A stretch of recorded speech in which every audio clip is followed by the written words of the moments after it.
Good afternoon guys. Ayan, kakabit na naman ng ano. 10. Tapos ko, Apat na pinto yan. Ganyan pala pagtabas. Tapos yan, mga boss. Pakita natin paano pagtabas. Parang mayroon silang makuha na idea, parang di na magpagawa sa'yo. Ganyan mga diskarte. Oh.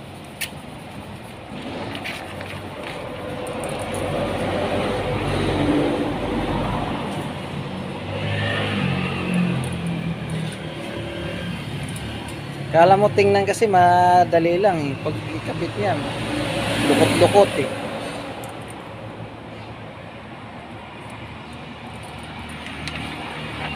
Dahil para sa kabila to doy, mayroon na kayong ano, idea paano pagkabit ng ano, tin. Susukat muna sa labas bago ikabit sa loob.